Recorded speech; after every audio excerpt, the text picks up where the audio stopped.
Mic check 1, 2. We have a 2-minute warning.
All right, good morning. How's the press doing? Y'all all ready? The members of Bessie that are here, why don't y'all come on up as well? If you want to come over on this side, balance this out. Any other legislators? Any other legislators that are here? Officials? Are there any other legislators? All right, we don't want to miss anyone. Well, good morning. Some 8 years ago, when I had an opportunity to serve as the Attorney General, and Liz Muro, who is now the Attorney General, came to work for us, and we created a Solicitor General's office together with the vision of making sure that we were able to defend the things that were important to the citizens of the state of Louisiana. And so this morning, the Attorney General has a very, very important announcement. I'd like to bring you up to the podium. General? Thank you. Thank you all for being here. At midnight, the Department of Education published new Title IX regulations with over 400 pages of small print, and 13 minutes later, we sued the Biden administration. So, with the stroke of a pen and over 400 pages of rules written by would-be lawmakers in Washington, D.C. conference rooms, the DOE published Title IX regulations intended to remake American societal norms through classrooms, lunchrooms, bathrooms, and locker rooms of American schools. Make no mistake, these rules eviscerate Title IX. They are entirely contrary to what Title IX was intended to achieve and what we have implemented and understood Title IX to mean and to protect for 50 years. The law, Title IX, was passed to protect against pervasive discrimination against women, against biological women. This is federal government overreach, but it's of a degree and a dimension like no other.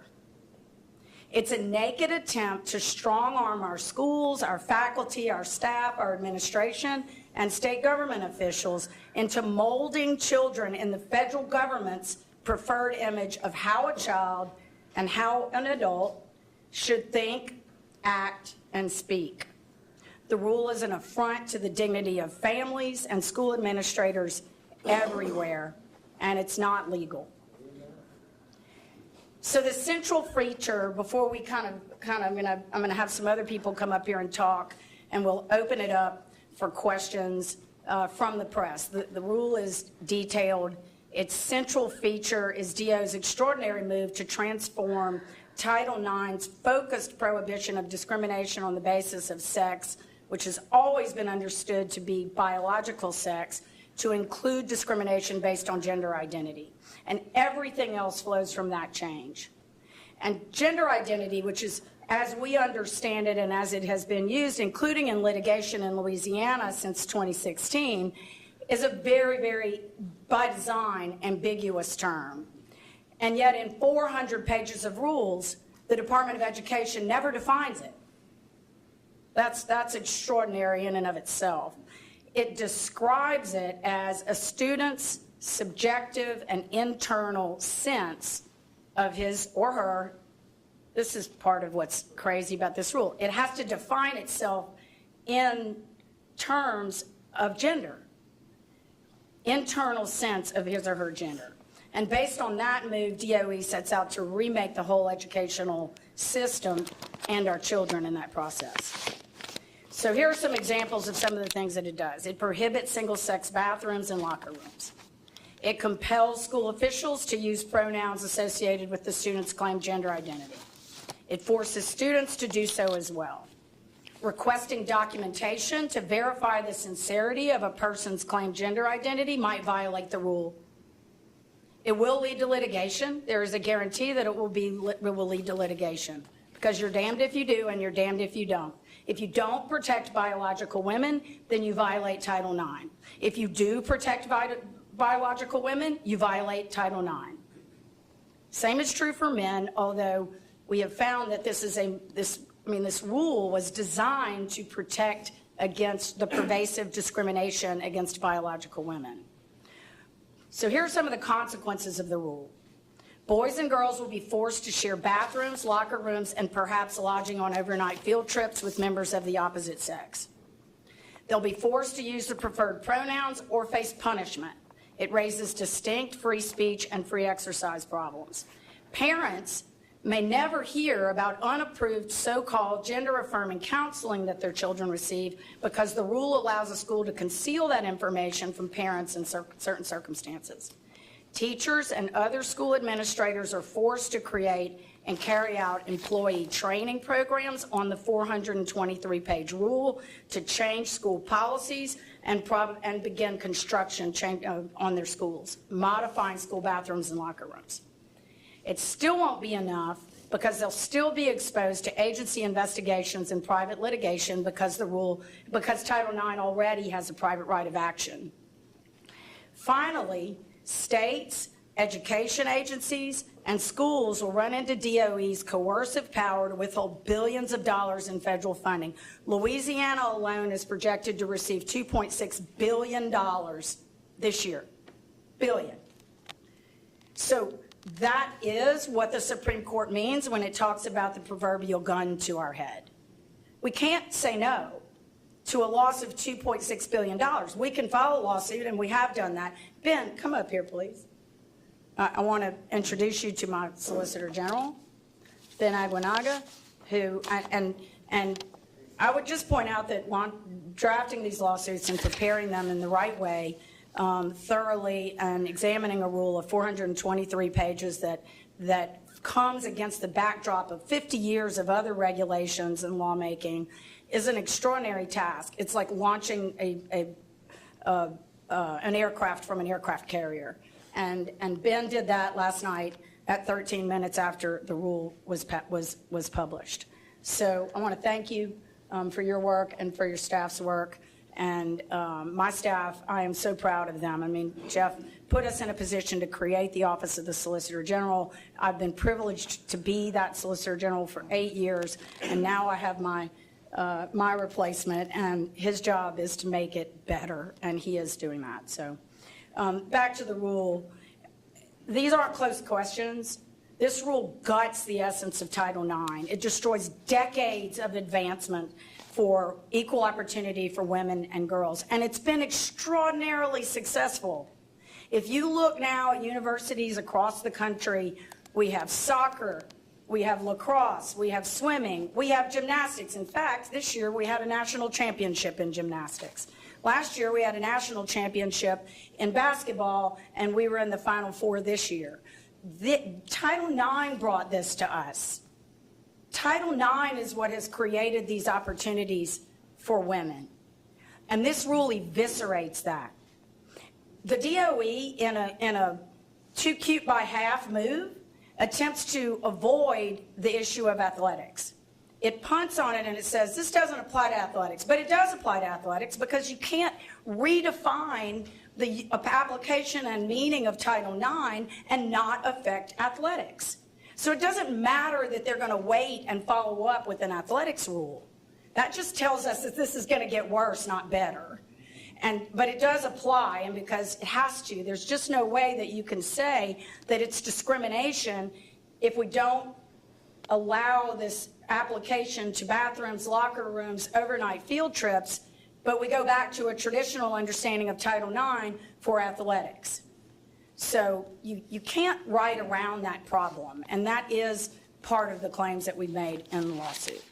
I have a lot of background information that I can give you, but I want to let some other people talk. Specifically, I want to bring Cade Brumley, who has been a fantastic partner with me in this. He has been advising superintendents to try and manage the concern that is arising from everywhere. I do expect more school boards to join our complaint, and we will continue from there. Right now, the litigation involves the state of Louisiana through the Office of the Attorney General and the Department of Education as the lead plaintiffs. And we also have Montana, Idaho, and Mississippi. So I would like to thank their attorney generals. They are leaders. They are leaders too. They all stand to lose billions and millions, some billions, some millions of dollars. Lynn Fitch has been an extraordinary leader on this topic. She has traveled the country. She has brought Riley Gaines and traveled with Riley Gaines, who has told her own personal story about how she was unfairly discriminated against in a competition and forced to give a trophy because there was only one trophy, y'all. And it went to Leah Thomas, the biological male, who she had to compete with and the entire team had to undress with in a locker room. So we have these concerns here. They are now a true and present danger to women in schools, and I'm going to let Cade talk a bit about that. Cade Brumley, Louisiana Department of Education, State Superintendent. Governor Landry, thank you for hosting us here today, and thank you for your outstanding leadership. Attorney General Merle, thank you for the partner that you are and taking this issue as a priority and doing everything within your power to help the state of Louisiana. Look, Governor Landry, AG Merle, the state legislators, members of the State Board of Education who are with me here today have all been really great partners on this issue. This is a line in the sand issue. This is a bridge too far for the state of Louisiana and across the country.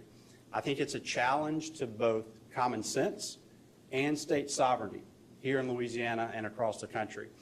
These Biden radical revisions recklessly endanger children throughout the state of Louisiana and across the country. They seek to dismantle long-standing protections for equal opportunity for females in athletics, and they will create unnecessary bureaucracies as our schools and school systems seek to police these impossible rules. To school systems, my message is clear. I've already shared with you last week. I share with you again today. Do not comply. Allow this process, this legal process to unfold. Rely on our office if you need support, but do not comply with these radical rules from the Biden administration. Governor, we stand ready to assist you at the Louisiana Department of Education. Attorney General Merle, we stand ready to assist you from the Louisiana Department of Education. And legislators and members of our state board, you know that is true for you as well, as we fight against this radical challenge that, as the Attorney General says, eviscerates everything that we've known to be true about Title IX. At this time, I'd like to welcome back to the podium the great governor of the great state of Louisiana, who is leading very early on in this term, Governor Jeff Landry. Thank you, Cade. General, it reminds me about how much important work y'all do at the Attorney General's office. There's a little bit of jealousy here to think about how nice it would have been to be the Attorney General in this kind of suit. But I think that the people of Louisiana get to see in action the work that the people that they sent to this city, to this capital, can do to protect the things that they hold near and dear. The Bessie members, the legislators that are here. I was thinking, both Sharon's mother and my mother both played women's basketball in the 50s and the 60s. Of course, in a parochial school under which it was all women's school, so that was pretty easy. There was no competition as to who would be competing for those athletic spots. But again, if you had heard, when she left there and then went on to coach and to teach in a public school system, she had to fight to make sure that her women had court time. Like in 1972 was when Title IX was brought about. It was brought about to make sure that women had an opportunity and that were put on the same footing as men and given the opportunities to compete in their sports. And to think of where we are right now, the fact that the Biden administration and many in this country have basically lost their moral compass. That's right. Okay? They absolutely have. The fact that we will now push women out of positions simply because there are people out there that want to identify as an opposite sex. They can want to do a lot of things. I would love to identify as Shaquille O'Neal. I really admire him. However, I can't go down to the LSU basketball men's coach and say, hey, I'm identifying today as Shaq, and I want that scholarship, and I want to play. Okay? He would absolutely laugh me off the court. And that's where we are. That is how absurd what the federal government has done. And I will tell you that whatever lever that the governor's office has, whatever power either the Constitution or the statutes vest in me, we will 100% be standing behind this legislature, behind this Attorney General, and behind the Bessie board, because you know what? We do not intend to comply. We are not going to pretend that there is some other form of sexual category other than the one that the Almighty has set forth, and that is only 2 of them. So again, I want to thank the Attorney General, I want to thank the Superintendent of Education and the legislators that are here and the Bessie members, and look, we look forward to this fight, because you know what? This fight is right. And make no mistake, the object of this fight is to ensure that we protect women, okay, and that we protect women's sports. So thank you, General. Thank you. I would like to ask Beth Mizell to come up and say a few words. She's unprepared for this call out. She's been, leading with the Women's Caucus in the legislature, and I know that they've been addressing, and closely, it's a bipartisan group of women in the legislature who have been working hard to address issues related to women in Louisiana, and I'm proud to support them. I've always been proud to stand by Beth and the work that she's doing. So if you want to just speak for just a minute, and then Mike Johnson, Rapides Parish, also is joining. They have a lawsuit. They will be joining and filing soon. There are other school boards that we've been talking to. School boards, as you know, have to have meetings and ratify a decision to join, and that takes a little bit of time sometimes to schedule a meeting. But I do expect a large number of school boards to join us in suing. Thank you. Thank you, Madam Attorney General. We're here. We're fighting again. I mean, we've gone through this fight. We struggled with fairness in women's sports to get that through. And again, the emphasis of fairness in women's sports is why we're all here. It's about fairness. We fought a long time for women to have the opportunities that they finally had, and we've reached, in some ways, the pinnacle. But this is a challenge that we can't turn away from, and I really appreciate Superintendent Brumley's strong stand. I appreciate the directness from the governor and the Attorney General. And I'm hoping the women here who've all fought to be where we are in this room stand firm for the women that are young women trying to get into sports and win those scholarships. We heard some compelling stories during that testimony, and I hope they echo in our ears. So thank y'all for your attention. Thank you. I first want to just thank our governor and our attorney general, and of course our superintendent of education for their leadership. I'm proud to serve at a time where I think we're all on the same page on something real simple: what is right and what is wrong. And I am proud to represent Rapides Parish, the Rapides Parish School Board, who became aware of this issue and this possibility as early as last August. And in fact, October passed a resolution unanimously, bipartisan, unanimous vote to, if this came to fruition, which unbelievably it has, that we will file suit. And in fact, we have waited for the Attorney General, and now we are going to file suit today to try to protect our young ladies, our children. Something I don't think many of us, sometimes this world seems like it's just turned upside down. And we have gone from shock to anger to resolve that the state of Louisiana, and particularly Rapides Parish, is not going to give way to craziness and is going to represent what's in the best interest of our children. It's incredible that something that was so hard fought for our young ladies would be basically crushed and destroyed with the stroke of a pen. Not the legislature, not the Congress, but by the president, who simply decided that these rights that were earned by our young ladies to protect our young ladies and our children no longer apply, and to destroy something that's so important to their future and the future of our youth. And I think, quite honestly, that's significant to our society. So I am proud to join with our Attorney General and Rapides Parish, who will be standing tall with her to defend the rights of our young ladies and our children. And that suit will be filed today. And I encourage other parishes to do the same. I'm also proud to be part of a legislature who has made their intent, legislative intent, very clear over these last few years, which is certainly in support of the action that this state is taking. So with that, thank you again for your leadership and for your assistance. Yours too. I want to make one comment before I open it up for questions. And I want to acknowledge someone who's standing up here, Brumley, who is competitive cheer student. And just by standing here, she risks a lot. I have spoken to coaches about this.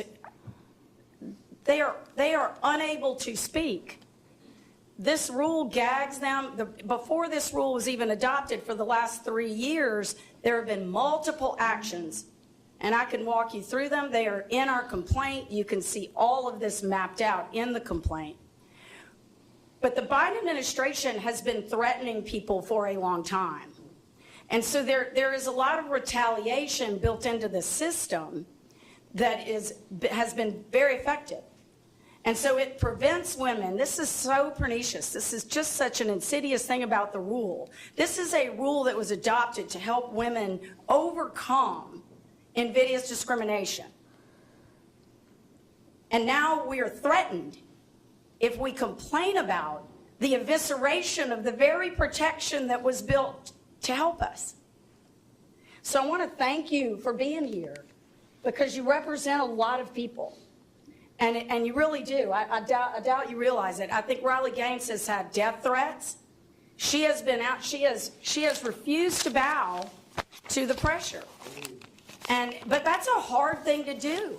Coaches may not be able to recruit. Coaches may get fired or lose their jobs or never be able to move somewhere else. They may be protected in Louisiana, but they may not be able to go anywhere else. The NCAA still hasn't decided where it stands on this, even though the organization that governs independent schools on athletics, I think, has. So, You know, there is an enormous amount at stake for so many women when they dare to complain. So I want to thank you for being here. So, questions? Good morning, General. First, what relief are you seeking from the courts? Injunctive relief, vacature in the immediate run-up. We'll ask for a temporary restraining order or a temporary a preliminary injunction against the rule. And you just mentioned that people have been threatened. Threatened in relation to what? Can you talk more about that? And Well, I've personally been called a bigot by Bob Mann on Twitter. Yeah, for just acknowledging, by the way, that when I think Penn State or University of Pennsylvania, one of those schools nominated Leah Thomas for Woman Athlete of the Year for Sports Illustrated, I pointed out they couldn't find a single biological woman athlete, not one, to nominate. so And I was called a bigot. So that's just me, and I'm a public official. I wasn't then. I mean, I guess you could say I was because I was Solicitor General, but I spoke out in my personal capacity. And all I did was acknowledge that there are thousands of women athletes out there fighting every day to get where they are, and not one of they didn't get nominated. I just want to be clear because I took that to mean maybe someone in the Biden administration. Has anybody in the Biden administration issued threats? And if so, what were they? No, this comes in different forms. So it comes in the form of complaints against Title IX, as a violation of Title IX, which triggers a whole investigation process at the university and school level or the Department of Education. It comes in the form of private lawsuits for discrimination, which has been, there's an implied right of action under Title IX, so private people can sue. It also comes in the form of threats to our funding. So I don't believe Cade's going to tell me when there's an overt threat to our funding, but I can tell you that I'm sure it's coming because we are not going to comply. Now, we filed a lawsuit to protect us from that retaliation. But they put the rule out, so they've said this will be in the form of investigations and possible loss of funding. I mean, it's in the rule. Another question? General, transgender children often face very high suicide rates, and it's estimated that there's thousands of transgender people that live in Louisiana. What would you say to the kids that are maybe nervous about seeing what's going on and are looking just to get through the day and go to school? I'd say let's address that problem. We can address that problem. I'm not denying that they may face some challenges when they're in school. I don't think that means that we have to deny what the effect of this rule is for biological women and on Title IX. I mean, it's just apples and oranges. Would you say that, prohibiting them from going into restrooms or what have you, that they identify with can be harmful to their own identity? I'm not a psychologist. I don't know. I mean, maybe we can have spaces. I've worked with Roger Wilder on his bill to make sure that there are spaces that are safe spaces. But that doesn't mean my niece has to change in a bathroom with a student who is not a biological female.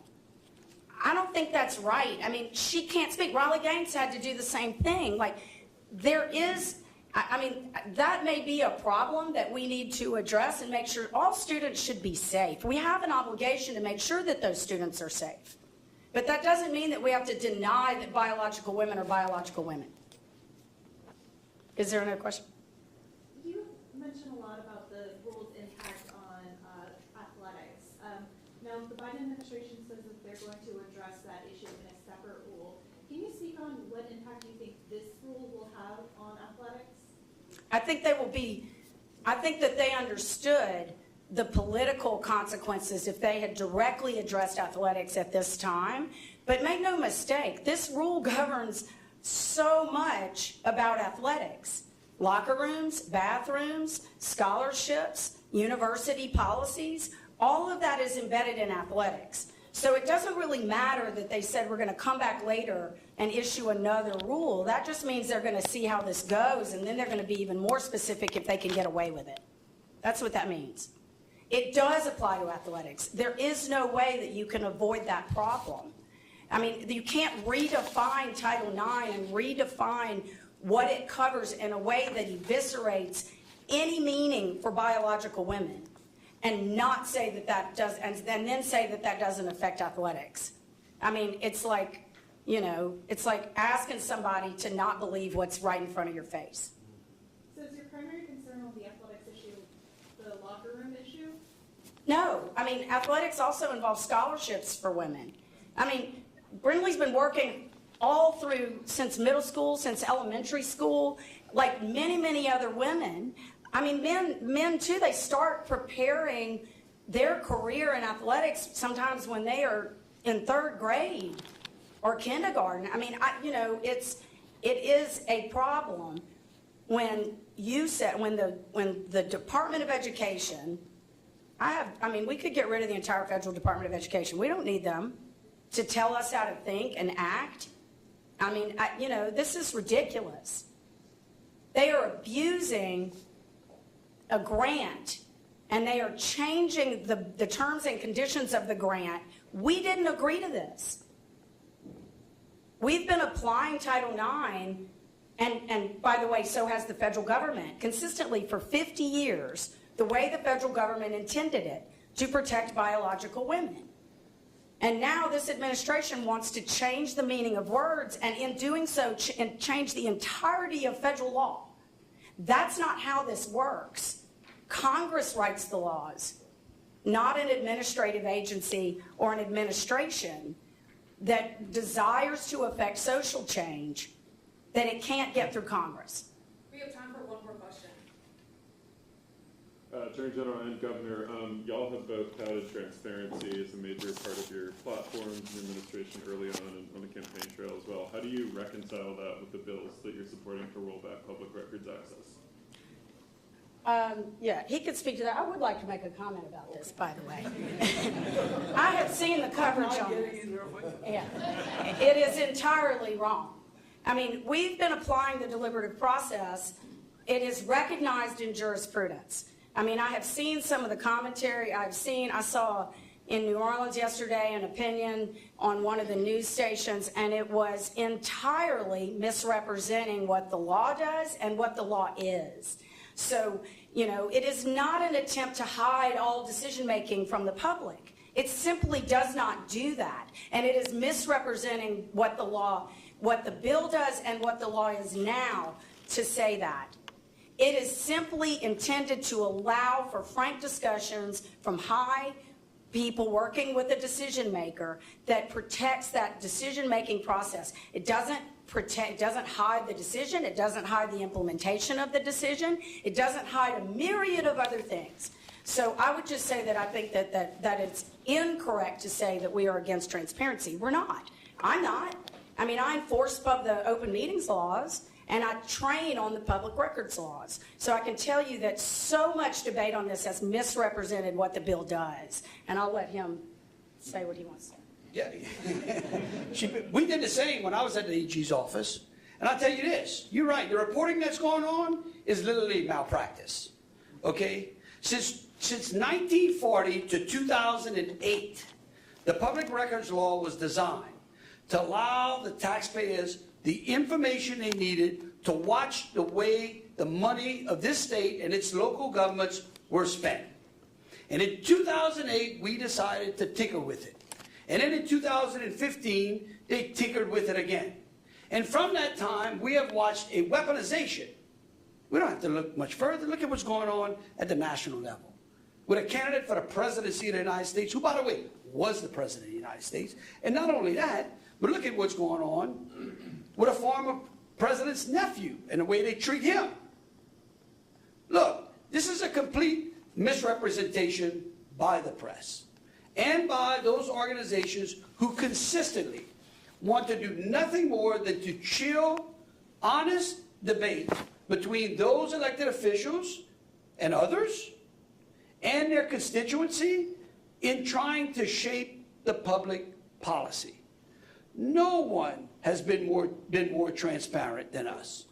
In fact, I think it was you, Jim, that might have asked me that question back when we were in the midst of transitioning, whether we were going to identify for y'all at the time or make open the meetings that our transitional committee engaged in. I remember asking you if y'all would like to open up the times when y'all go before the editors and y'all discuss how y'all print the stories that end up on the front page. And I don't think there was really no response.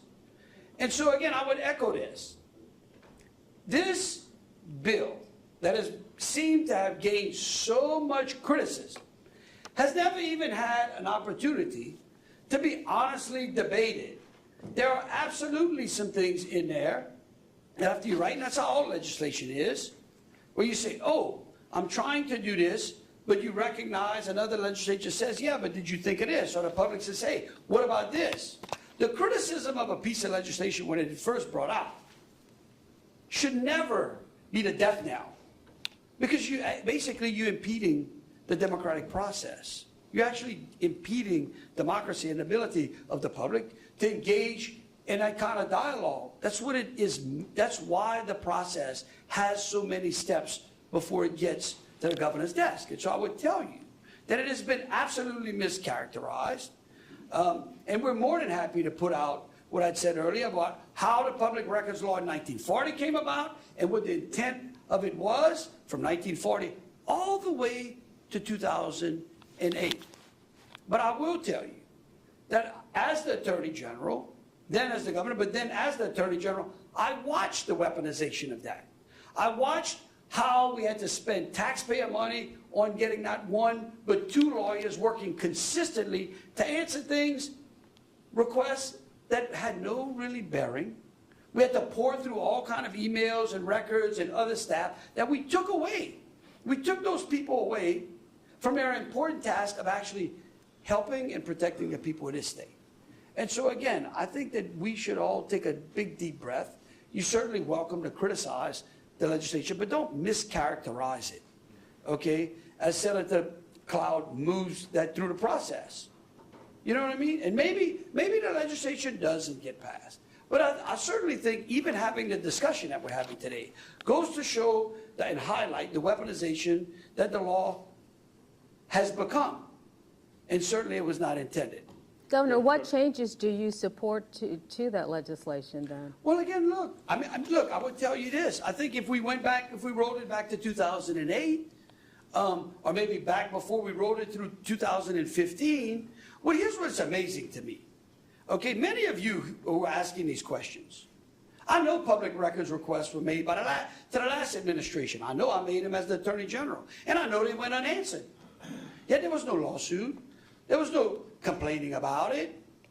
And so what happens is we start to, whether real or not, perceptually there seems to be a two-tiered system in this country and in this state as well.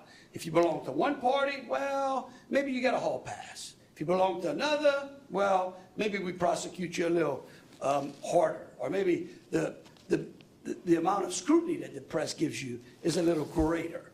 Or maybe if you're a conservative, then maybe you get more scrutiny than if you tend to be a little more liberal. That's unfair, okay? And so I don't know. Maybe we should look at that. We could at least afford the legislature an opportunity to honestly debate that while y'all point those things out. But when you're writing, why don't you go back and talk about a little bit of history instead of jumping on the legislation? Why don't you say, well, wait a minute. Did you know why the Public Records Law did you know when it was passed in this state? How many of you that report on this actually went back and said, well, when did this all start? And what was the purpose? And what was the scope? So again, thank you. Governor, you focus a lot on the press's interpretation of that bill, but local, community groups, conservative groups have come out against it as well, saying it was... James, this is really not about that bill. I mean, I hate to just say it, but we need to go back to the subject. Like, this is about Title IX, and, I'm sure the governor and his staff will be happy to answer as many questions as you want to send them about the public records bills. But are there any other questions about the Title IX suit? How many instances of specific problems have you had in Louisiana that you're trying to correct so far? I don't have that data for you, Tyler. I mean, I know that there are some specific instances that I'm aware of, and I can't tell you exactly how many they are. And here's part of the problem. People cannot complain They are retaliated against when they complain. They are told, there is no one to complain to. You cannot fight it. And that's part of the problem. The rule itself embodies that. It actually, it's now all there in black and white, that the schools will face investigations and potential actions, not only by the Department of Education, but by the Department of Justice Civil Rights Division, if they complain. So the student is the student who complains is then threatened with, is then complained about as being harassing another student or engaging in unlawful discrimination. That triggers the requirement that the school investigate and act on it. And if they don't do what the complainant wants them to do, then they can complain further up the chain. They can go directly to the Federal Department of Education and start an investigation by the Federal Department of Education. This chill speech, protected speech, and it also threatens an enormous amount of time and money, not to mention just the grant money. So, Surely you would have heard of some specific examples in Louisiana if there were any, right? I know of some, and I'm not going to talk about those specific examples that people told me in confidence. That was the last question, I'm sorry, Ryan. And look, just to wrap up. I mean, I understand, you want specifics, but those people told me that in confidence. Part of the problem is that they're retaliated against when they speak out. That's who I'm fighting for. So thank y'all. I appreciate you for being here. I think that it is a very important lawsuit. As far as I know, we're the first to file, but I know that there will be many more coming behind us. And just real quickly, I do want to thank the Attorney Generals from Mississippi, Idaho, Raul Labrador, Mississippi's Lynn Fitch, Idaho is Raul Labrador, and Montana is Austin Knudsen, and they're in the lawsuit with us.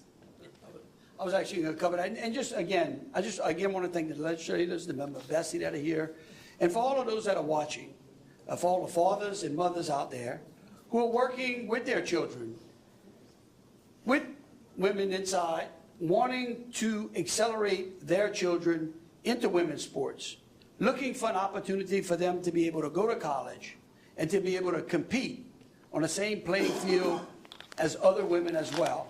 This fight today is about you. Thank you so very much.